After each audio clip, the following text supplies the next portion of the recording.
Hello everyone, कैसे हैं आप सब। जैसा कि हम लोग उत्तर प्रदेश विशेष खंड की कक्षा कर रहे हैं, इसके अंतर्गत हमने 2 कक्षाएं ले लिया है, जिसमें पहली कक्षा में हमने उत्तर प्रदेश की राज्य व्यवस्था और दूसरी कक्षा में हमने उत्तर प्रदेश के प्राचीन भारत के इतिहास खंड की कक्षा समाप्त कर चुके हैं। आज की कक्षा में हम लोग मध्यकालीन भारत का इतिहास खंड की चर्चा करेंगे। तो चलिए शुरू करते हैं। हम लोग उत्तर प्रदेश के मध्यकालीन इतिहास को जो है वो निम्न खंडों में बांट के पढ़ेंगे। एक तो ये कि अरबों एवं तुर्कों के आक्रमण,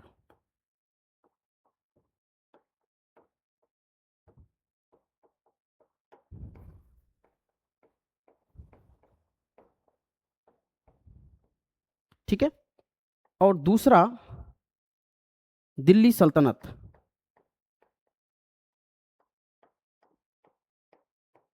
यानी सल्तनत काल में उत्तर प्रदेश से संबंधित क्या काम की चीजें हैं वो हम लोग देखेंगे। और तीसरा मुगल वंश,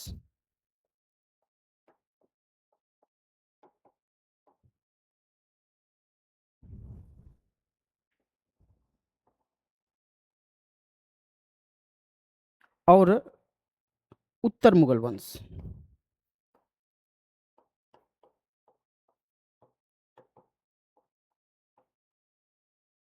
बाकी जो चीजें हैं वो हम लोग जो है वो आधुनिक भारत के इतिहास खंड से संबंधित जो चीजें बचेंगी उसको हम अटैच करके पढ़ेंगे। तो सबसे पहले, जैसे कि आप लोगों को आइडिया होगा कि भारत में जो आक्रमण हुए उसमें अरबों के आक्रमण के बाद उसमें तो अरबों के आक्रमण में अगर आप देखें तो सबसे पहले 712 ईस्वी में मोहम्मद बिन कासिम ने सिंध पर आक्रमण किया। ठीक है, मोहम्मद बिन कासिम ने सबसे पहले कहाँ आक्रमण किया? सिंध पर आक्रमण किया। तो सवाल यह आता है कि इतिहास में आप लोगों ने पढ़ा होगा कि अरबों ने सिंध पर आक्रमण क्यों किया। तो एक उत्तर यह होता है कि जो सिंध क्षेत्र है उसमें उस समय सिंध क्षेत्र के में जो है राजा दाहिर का शासन हुआ करता था, और सिंध क्षेत्र में कुछ समुद्री जहाज़ों को जो है वो समुद्री डाकुओं के द्वारा लूट लिया जाता था। और अरब सेनापति जो है कई बार उन्होंने कहा कि इन समुद्री डाकुओं पर नियंत्रण लगाया जाए, और उनके न ध्यान देने पर अरब सेनापति मोहम्मद बिन कासिम ने सिंध पर आक्रमण किया।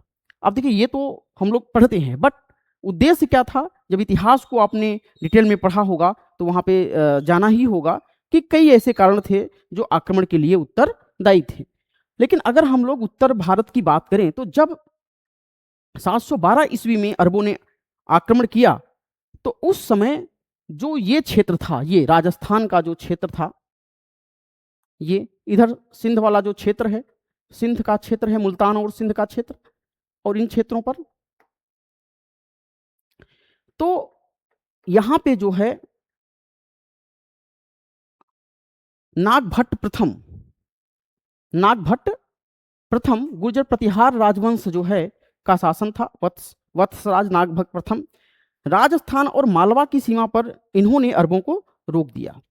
यानी कि ये जो सीमा है, इस सीमा के इधर ही इनको क्या किया गया? रोक दिया गया। और जिसकी वजह से जो उत्तर प्रदेश है या उत्तर भारत में इनका प्रवेश हो ही नहीं पाया।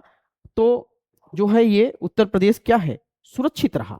अरबों के आक्रमण से उत्तर प्रदेश सुरक्षित रहा।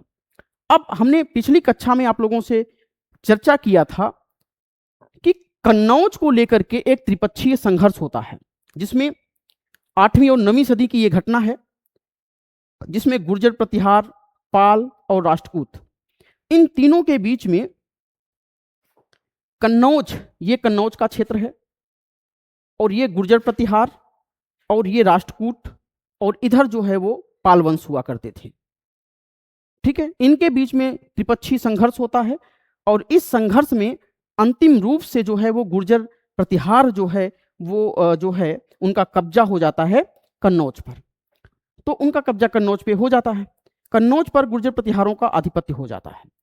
अब उसके बाद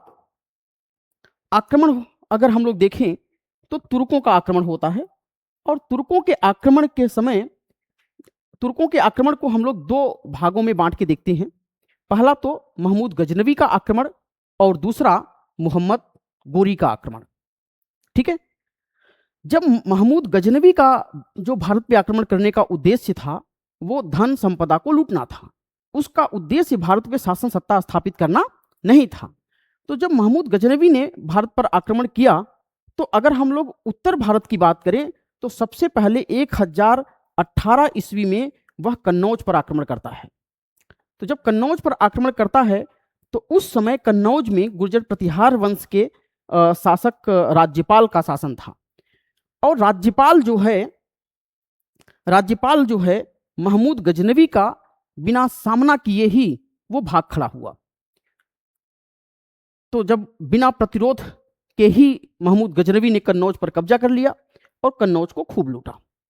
इस घटना के बाद जो है वो चंदेल शासक जो विद्याधर है, ये चंदेलों का क्षेत्र है, चंदेल शासक विद्याधर बड़ा नाराज हुआ और उसने प्रतिहार वंशी जो शासक राज्यपाल है उसे जो है वो दंड देने की ठानी, और उसने कन्नौज पर आक्रमण किया और राज्यपाल को जो है वो पराजित करके मार डालता है और वह कन्नौज पर अधिकार कर लेता है।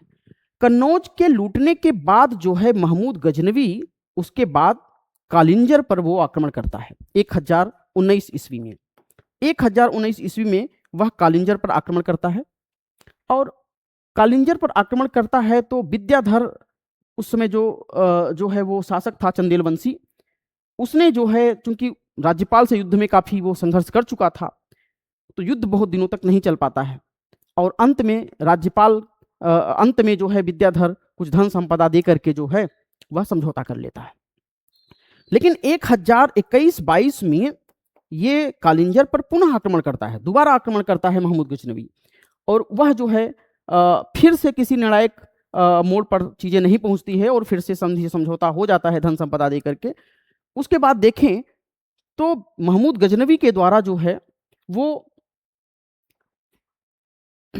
मथुरा पे जब महमूद गजनवी ने आक्रमण किया तो उसमें फूलचंद का शासन था, और जो है युद्ध में वह पराजित होता है और महमूद गजनवी के द्वारा मथुरा को भी लूटा जाता है। बाद में वाराणसी का विनाश करता है, मंदिरों को और धन संपदा को खूब लूटा जाता है। ठीक है ना। तो इस तरह से जो है महमूद गजनवी का जो है वो उत्तर प्रदेश के जो 3 क्षेत्र थे, मथुरा, वाराणसी, कन्नौज आदि क्षेत्रों पर जो है वो कब्जा होता है और वो धन संपदा लूट करके वो वापस चला जाता है। महमूद गजनवी का सेनापति था सैयद सलार मसूद गाजी, जिसने उत्तर भारत के कई क्षेत्रों पर आक्रमण किया और वहां पे जो है वो शासन सत्ता अपनी स्थापित किया, और 1020 के आसपास उसने बहराइच पर आक्रमण किया और बहराइच पे कब्जा करता है। बाद में वहां के जो स्थानीय शासक है सुहेल देव के साथ उसका युद्ध होता है जिसमें वह पराजित भी होता है, और उसकी मजार जो है वो बहराइच में है। तो ऐसा माना जाता है, कुछ इतिहासकारों का कहना है कि वो जो है एक सूफी संत था, बट इसके बारे में कोई स्पष्टता नहीं है। तो उत्तर प्रदेश सरकार ने 2020 में उससे संबंधित जितने भी सरकारी कार्यक्रम होते थे उन्हें रोक दिया। तो इस प्रकार से देखें तो महमूद गजनवी का आक्रमण था। दूसरे चरण में हम लोग देखें तो मोहम्मद गोरी, जहां पर महमूद गजनवी का उद्देश्य भारत में अस्थायी शासन सत्ता नहीं था, वहीं पर मोहम्मद गोरी का उद्देश्य भारत में शासन सत्ता स्थापित करना था। मोहम्मद गोरी ने जब भारत पर आक्रमण किया तो 1191 ईस्वी में उस समय दिल्ली पर पृथ्वीराज चौहान का शासन था। पृथ्वीराज चौहान और मोहम्मद गोरी के बीच में तराइन के मैदान में पहला युद्ध होता है। इस युद्ध में मोहम्मद गोरी की पराजय होती है और वह युद्ध क्षेत्र से भाग जाता है। इतिहास में कहा जाता है कि रणनीतिक जो भूल हुई उनमें एक भूल पृथ्वीराज चौहान की भी थी कि उसने मोहम्मद गोरी को पीछा करके युद्ध में मार नहीं डाला। शायद अगर वो ऐसा कर पाते तो इतिहास की घटना जो है वो कुछ और ही होती। उसके बाद 1192 ईस्वी में तराइन का दूसरा युद्ध होता है।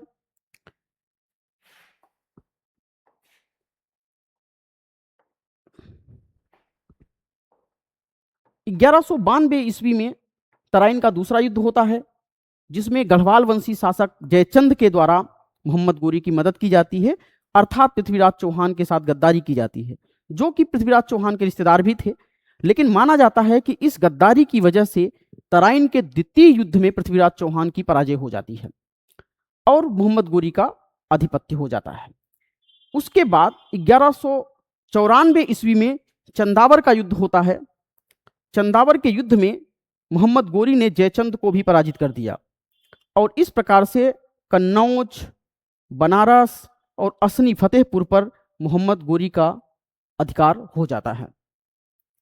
मोहम्मद गोरी के बाद उसने, जब उसकी मृत्यु हो जाती है, तो वह अपना शासन सत्ता जो है वो अपने गुलाम सेनापतियों को सौंप देता है। तो उसमें कुतुबुद्दीन ऐबक और बख्तियार खिलजी, ये सारे क्षेत्र जो थे, मेरठ, अलीनगर और इन सब पे नियंत्रण कर, और बख्तियार ने बिहार और बंगाल क्षेत्रों पर अभियान चला करके उन पर कब्जा कर लिया। तो इस प्रकार से अगर हम देखें तो अरबों का जो प्रभाव था वो भारत पर सीमित था, उत्तर प्रदेश में था ही नहीं।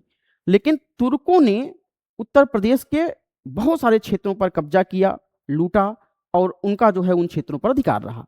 तो एग्जाम के पॉइंट ऑफ व्यू से जितनी चीजें संभव हो सकती थी वो हम लोगों ने कवर कर लिया। इस तरह से अरबों एवं तुर्कों के आक्रमण हम लोगों ने पढ़ लिया। अब बात करते हैं दिल्ली सल्तनत की।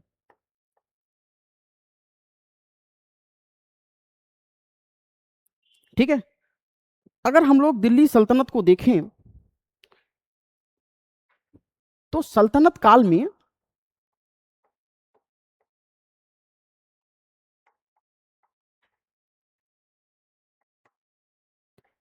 उत्तर प्रदेश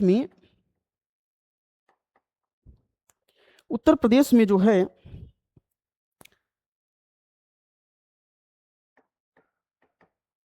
अनेक राजनीतिक एवं प्रशासनिक क्षेत्र अवस्थित थे। अगर हम इसको दो पार्ट में डिवाइड करके देखें तो जैसे आप लोगों ने इतिहास पढ़ते वक्त पढ़ा होगा कि सल्तनत काल में जो प्रशासनिक इकाइयां होती थी उन्हें इक्ता कहा जाता था। तो अब देखिए, तो जो प्रमुख इक्ता थे उत्तर प्रदेश में कौन कौन से थे?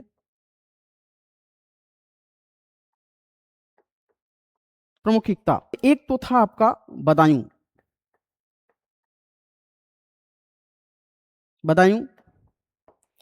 अवध, कड़ा मानिकपुर,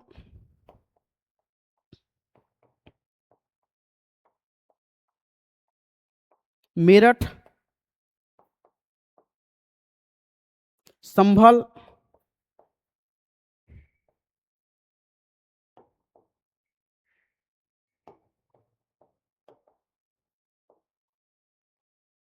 कन्नौज, ये प्रमुख इक्ताएं थी। अब इसमें भी आप देखें अगर, तो जो बदायूं था, दिल्ली का सुल्तान बनने से पहले जो इल्तुतमिश था वो क्या था? बदायूं का सूबेदार था। आपने अलाउद्दीन खिलजी को वो पढ़ा होगा, तो वो भी क्या था?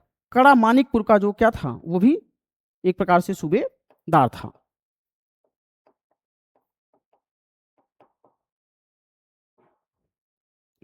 तो अब देखिए, ये आपके लिए क्या हो गया, दिल्ली सल्तनत में ये स्थान क्या थे, काफी महत्वपूर्ण हो गए।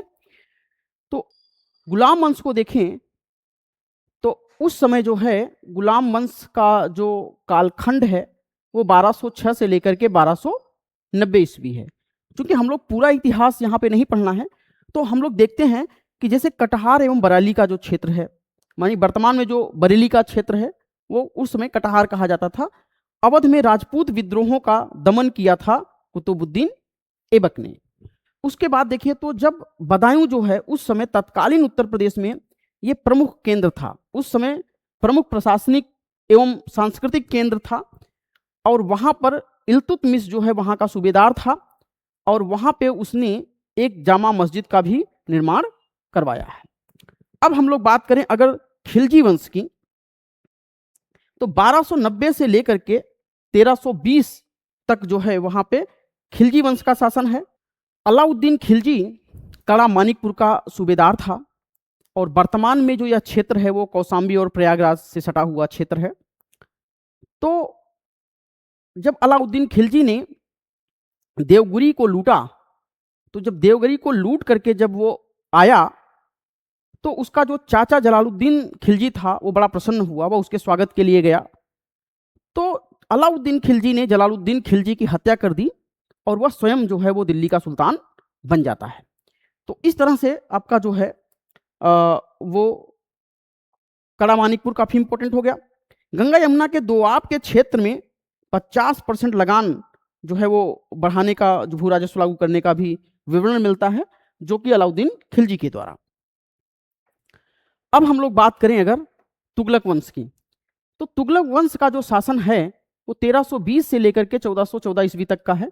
फिरोज शाह तुगलक महत्वपूर्ण शासक हुआ और फिरोज शाह तुगलक जो है वह 1359 ईस्वी में जौनपुर और एक और महत्वपूर्ण शहर फिरोजाबाद, ये दो शहरों की वह स्थापना करता है। और जौनपुर शहर की जो स्थापना है वो अपने भाई जौना खां की याद में जो है यह शहर बसाता है। तीसरी महत्वपूर्ण चीज कि मेरठ से अशोक स्तंभ को वह दिल्ली के लाल किले में स्थापित करवाता है। और अभी आप देखें तो फिरोज शाह तुगलक ने जो जौनपुर शहर की स्थापना किया है, इसके बारे में भी हम लोग आपसे बात करेंगे कि जो सरकी राजवंश है वो जो है वो जौनपुर से संबंधित है। अभी डिटेल में हम इसके बारे में आपसे चर्चा करेंगे।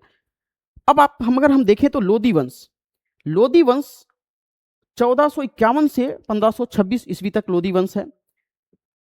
और बहलोल लोधी के शासनकाल में जो जौनपुर है, जौनपुर के अंतिम सरकी राजवंश के अंतिम शासक हुसैन शाह सरकी को पराजित करके जौनपुर को जो है वो दिल्ली सल्तनत में मिला लिया जाता है। और लोधी वंश के शासक सिकंदर लोधी के द्वारा 1504 ईस्वी में जो है वो आगरा शहर की स्थापना की जाती है और इसने जो है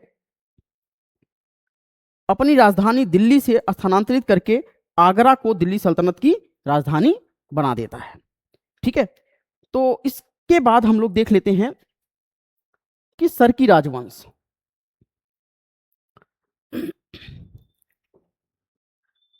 सरकी राजवंश में जो जौनपुर शहर की जो स्थापना होती है फिरोज शाह तुगलक के द्वारा, तुगलक वंश में मलिक सरवर नाम का एक वफादार अधिकारी है जो वहां पे राजमहल और उससे संबंधित गतिविधियों का प्रबंधन करता था।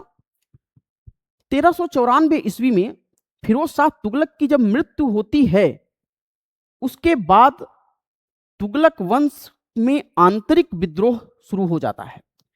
उस प्रक्रिया में मलिक सरवर ने नसरुद्दीन महमूद का साथ देता है, तो इसका फायदा भी उसे होता है। और नसरुद्दीन महमूद के समय में उत्तरी क्षेत्रों में, उत्तर भारत के क्षेत्रों में एक विद्रोह होता है, इन क्षेत्रों में, ठीक है, कन्नौज, बदायूं, इटावा और इन क्षेत्रों में विद्रोह होता है। तो इस विद्रोह को दबाने के लिए जो है वो मलिक सरवर को भेजा जाता है कि आप जाइए और वहां पे जो विद्रोह हो रहा है उसका दमन करिए। तो यह जो है मलिक सरवर जौनपुर आता है और जौनपुर का ये से सूबेदार नियुक्त कर दिया जाता है। उसके बाद 1398 ईस्वी में तैमूर लंग का आक्रमण होता है और तैमूर लंग के आक्रमण के बाद जो तुगलक वंश है वो काफी कमजोर हो जाता है। उसका फायदा उठा करके जो मलिक सरवर है वो स्वतंत्र सरकी राजवंश की स्थापना कर लेता है। तो 1394 से लेकर के 1399 ईस्वी में जौनपुर जो जौनपुर है, जौनपुर में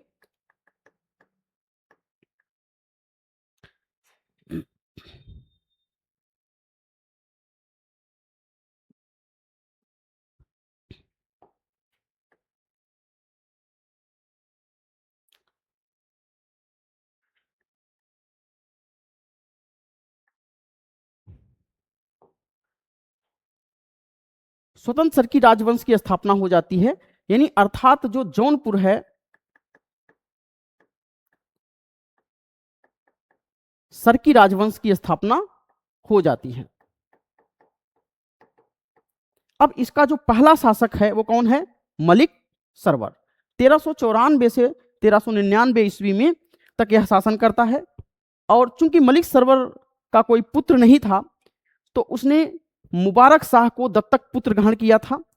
और 1399 से 1402 ईस्वी तक मुबारक शाह जो है वो सरकी राजवंश में शासन करता है और इसने सुल्तान की उपाधि धारण की थी। ध्यान रखिएगा, ये सवाल कई बार पूछा गया है कि सरकी राजवंश में किस शासक ने सुल्तान की उपाधि धारण की, तो मुबारक शाह है। उसके बाद इब्राहिम शाह सरकी 1402 से 1440 ईस्वी तक शासन करता है। यह लगभग 38 वर्षों तक शासन करता है और सबसे महान शासक माना जाता है सरकी राजवंश का। इसने जौनपुर को कला, शिक्षा व संस्कृति का स्वर्ण काल बना दिया। यानी इसके शासनकाल में जौनपुर जो है वो शिक्षा एवं संस्कृति का जो है वो काफ़ी समृद्ध क्षेत्र बन गया और यहाँ पे पूरे मध्य क्षेत्र से और पूरे भारतीय क्षेत्र से लोग शिक्षा ग्रहण करने आते थे। महमूद शाह सरकी 1440 से 1457 ईस्वी तक शासन करता है। चुनार का किला व बिहार अभियान जो है इसके समय में संपन्न होता है। और सरकी वंश का अंतिम शासक है हुसैन शाह सरकी 1458 से 1479 ईस्वी तक। और इसी के शासनकाल में जो है लोदी वंश के बहलोल लोदी द्वारा जो है वो जौनपुर पर आक्रमण करके जो है वो जौनपुर को दिल्ली सल्तनत में मिला लिया जाता है। ठीक है, अब जरा देखिए सरकी राजवंश, ये पूरा का पूरा जो क्षेत्र है जौनपुर गोमती नदी के किनारे है और बिहार शरीफ तक का जो क्षेत्र है वो इसके अंतर्गत आता है। और यही जो है सरकी साम्राज्य का योगदान क्या है? इसे सिराजे हिंद, इसके सांस्कृतिक महत्व के कारण जौनपुर को सिराजे हिंद की संज्ञा दी जाती थी। क्यों? क्योंकि जो फारस है, तत्कालिक वर्तमान में जो ईरान है, उसे सिराज की संज्ञा दी जाती थी क्योंकि वहाँ पे वह शिक्षा, संस्कृति और अध्ययन का एक प्रमुख केंद्र था, विद्वानों का गढ़ था। और उसी प्रकार जौनपुर भी जो है वो विद्वानों का क्षेत्र था। इनको विद्वानों को बहुत सारा संरक्षण मिला हुआ था। अरबी, फारसी, इस्लामी शिक्षा का प्रमुख केंद्र बन गया था। शेर शाह सूरी जो है उसने भी क्या है जौनपुर से शिक्षा ग्रहण किया था। स्थापत्य कला के क्षेत्र में अगर हम देखें तो जौनपुर शैली काफ़ी फेमस है। ये मेंस में ज़्यादा पूछे जाने की संभावना है। तुगलक प्लस भारतीय हिंदू शैली का एक मिश्रण है। विशाल प्रवेश द्वार व मीनारहीन जो है स्थापत्य का निर्माण हुआ है। प्रमुख इमारतों में अगर हम बात करें तो सबसे जो इम्पोर्टेंट है आपका अटाला मस्जिद, 1404 ईस्वी में इब्राहिम शाह सरकी द्वारा जो है इसे बनाया गया था। ये एग्जाम में खूब पूछा जाता है, ये आप लोग याद रखिएगा। झंझरी मस्जिद इब्राहिम शाह द्वारा बनाया गया, बारीक जालीदार काम हुआ है इसमें। लाल दरवाजा मस्जिद बीबी राजी द्वारा बनवाया गया, महमूद शाह की बेगम है ये। और जामा मस्जिद हुसैन शाह सरकी द्वारा बनवाया गया था, इसे बड़ी मस्जिद भी कहा जाता है। तो ये आपका जौनपुर का स्थापत्य में ये 4 जो मस्जिदें हैं ये आपको ध्यान में रखना है।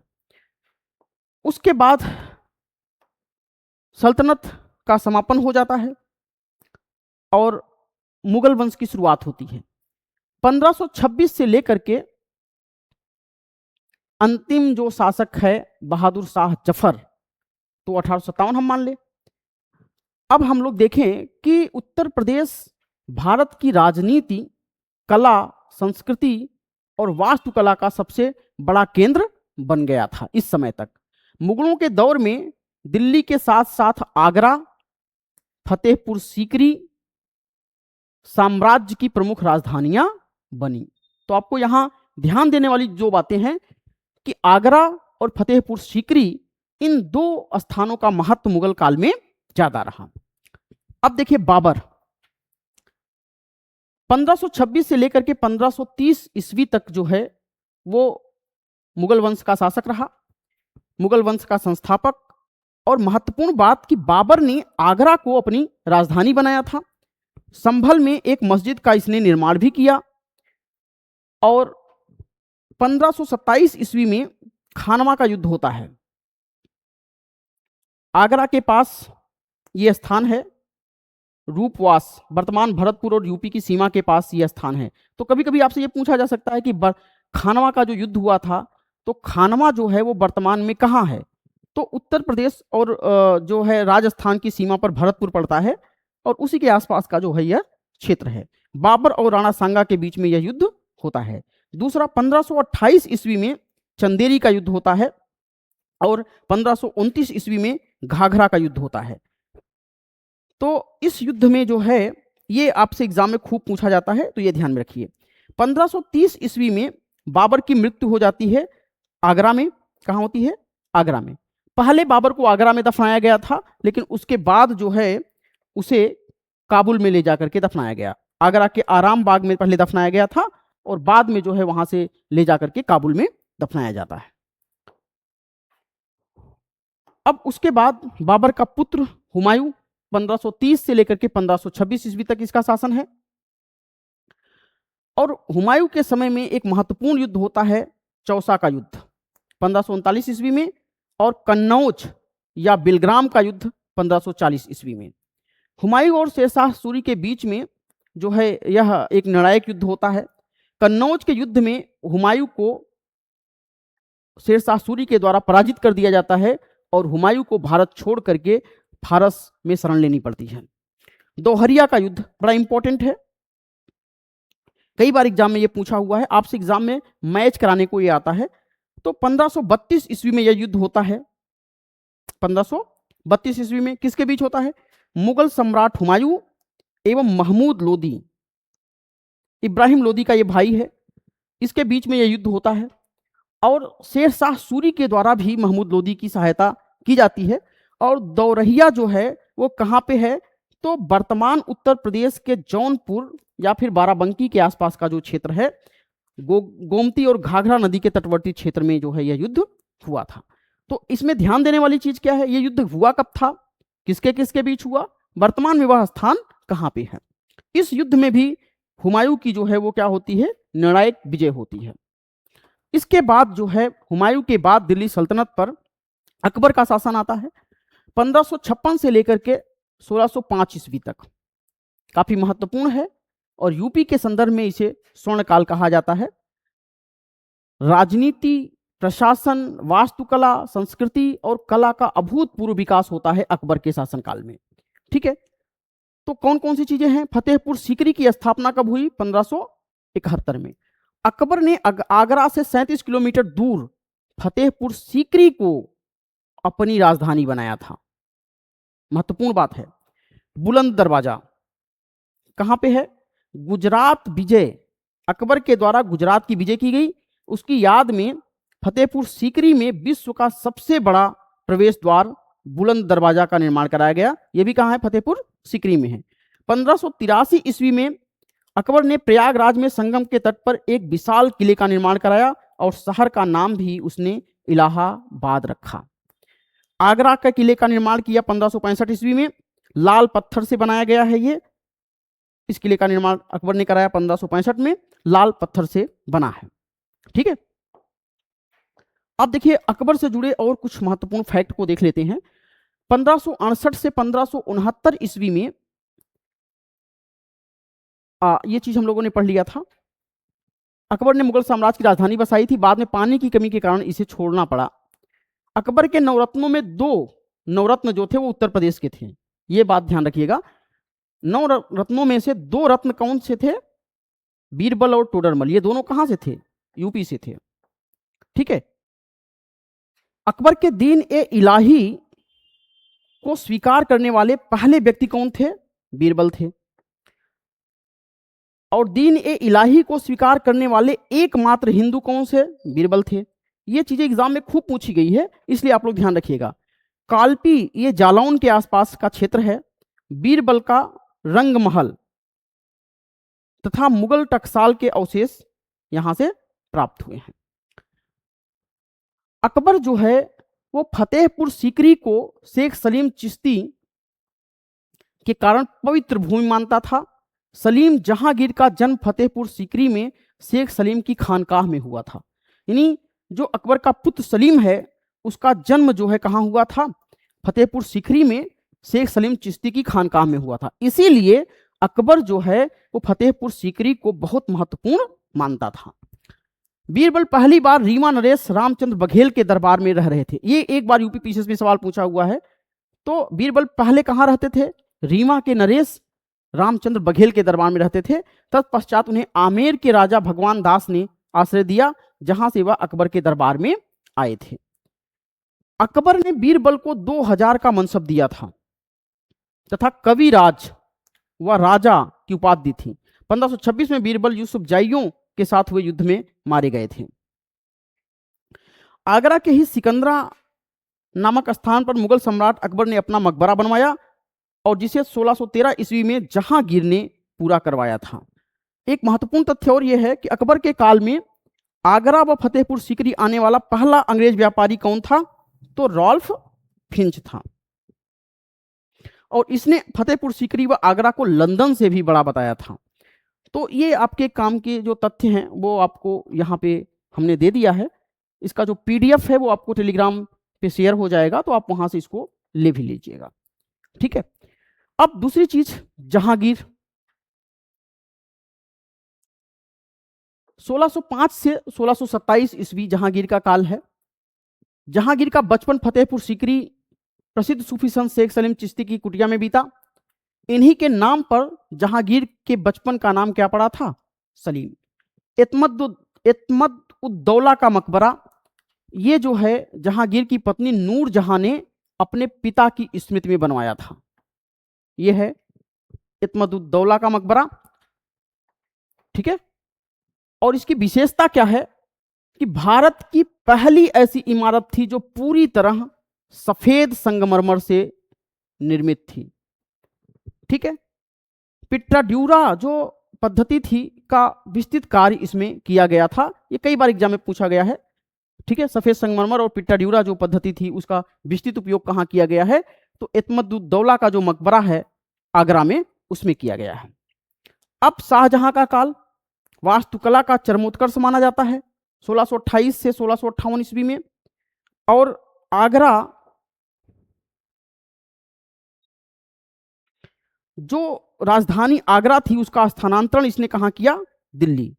शाहजहानाबाद इन्होंने आगरा से दिल्ली राजधानी का स्थानांतरण किया और अपनी बेगम मुमताज महल की याद में विश्व प्रसिद्ध ताजमहल का निर्माण करवाया। शाहजहां के बाद औरंगजेब का शासनकाल आता है।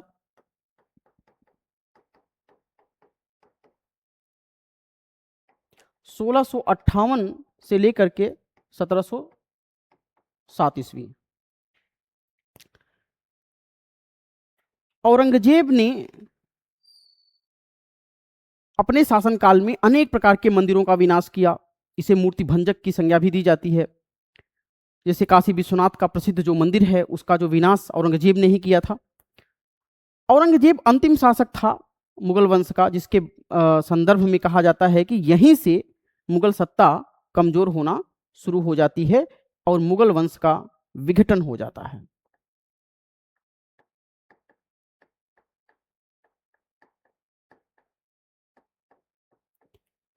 इसके कारणों में अगर जाएं तो ये मेंस का विषय बनता है कि कौन कौन से कारण थे। तो कमजोर उत्तराधिकारी,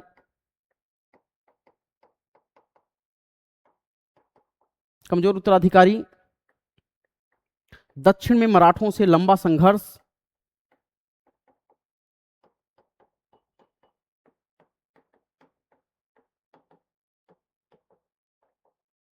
राजस्व नीतियां आदि कारण इसके लिए उत्तरदायी थे। तो लेकिन इसका प्रभाव क्या पड़ा कि जब मुगल सत्ता कमजोर हुई तो इसकी वजह से जो क्षेत्रीय शक्तियां थी वो सर उठाना शुरू कर दिया। उत्तरवर्ती मुगल शासकों के शासनकाल में अनेक ऐसे राज्य थे जो मुगल सत्ता के अधीन थे, उन्होंने अपने आप को स्वतंत्र घोषित कर दिया। उसी में एक महत्वपूर्ण जो क्षेत्र है वो है अवध।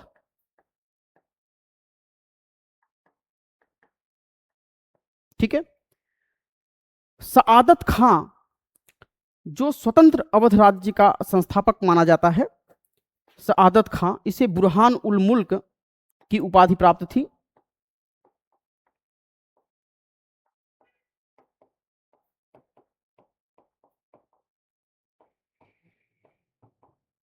बुरहान उल मुल्क की उपाधि प्राप्त की। 1722 में इसने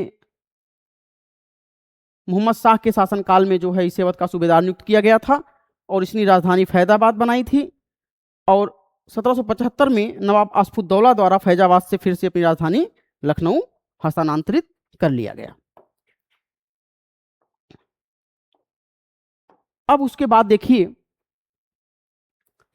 शुजाउद्दौला, इसके समय में महत्वपूर्ण बक्सर का युद्ध होता है। शाह आलम द्वितीय व मीर कासिम के साथ अंग्रेजों से युद्ध में यह पराजित होता है और इलाहाबाद की संधि होती है। आसफुद्दौला जो है लखनऊ में प्रसिद्ध इमाम बाड़ा का निर्माण करवाता है। यह स्थापत्य कला, लखनऊ में भव्य रूमी दरवाजा का निर्माण इसके शासनकाल में होता है। और वाजिद अली शाह अंतिम नवाब था। यह संगीत और कथक नृत्य का महान संरक्षक था। अख्तर पिया उपनाम से बंदिशें व काव्य रचनाएं इन्होंने लिखी थी। 1856 ईस्वी में लॉर्ड डलहौजी की आउटरम रिपोर्ट के आधार पर कुशासन का आरोप लगा करके जो अवध है उसको जो है वो ब्रिटिश शासन में मिला लिया जाता है। तो इस तरह से जो है जो काम की चीजें थी हम लोगों ने कवर कर लिया मध्यकालीन भारत के अंतर्गत। आशा है कि यह लेक्चर आपके समझ में आया होगा और पूरा लेक्चर देखें। अब जब हम आधुनिक भारत के इतिहास खंड को समाप्त कर लेंगे तब हम इससे संबंधित जो प्रश्न आए होंगे विगत वर्षों में उसकी चर्चा करेंगे। Thank you so much.